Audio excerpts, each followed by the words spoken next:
and he joins us tonight. You're not a Trump supporter. I don't think this is about Trump. I think it's about oversight of our intel and law enforcement agencies. What do you think of the coverage, which you've been following closely, of this alleged mole in the campaign?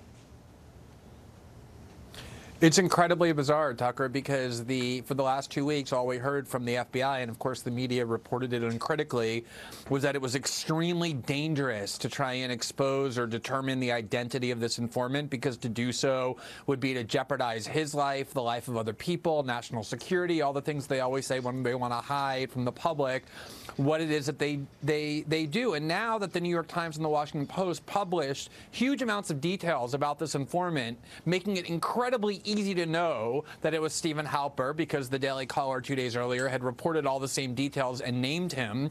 We all now know who the informant is, and we know that that was just a fairy tale, that he's not some covert undercover agent, but somebody who's a well-known CIA operative whose name has been repeatedly published in newspapers as a CIA operative and as a Republican operative for decades. And so the whole claim that the media was circulating on behalf of the FBI that this was some sensitive covert asset turned out to be a lie, and the New York Times and Washington Post knew that, which is why they did everything but name him by publishing all of the details to let us know who it is. But it wasn't just the media. I mean, you saw Mark Warner of Virginia, who's on the Senate Intel Committee, who's seen as a pretty sober person, basically threaten his colleagues with criminal prosecution if they in any way divulge the identity. What would be the justification for that?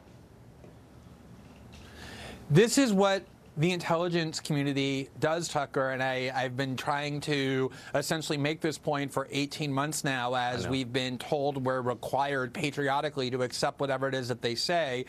I spent 3 years reporting on the NSA. They constantly said that it would be a crime if we divulged this information, that it would endanger people. As we reported on it, nobody was ever hurt. They were trying to cover themselves and their own wrongdoing and not the national security of the country.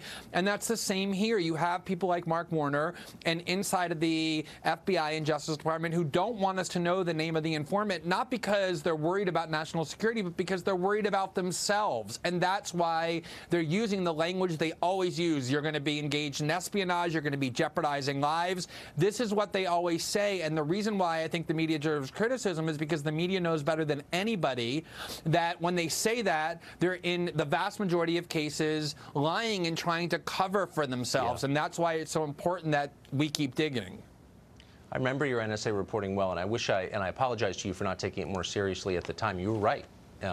And anyway, I'm grateful that you're doing it, and thank you for being one of the last remaining civil libertarians. Glenn Greenwald, I appreciate it.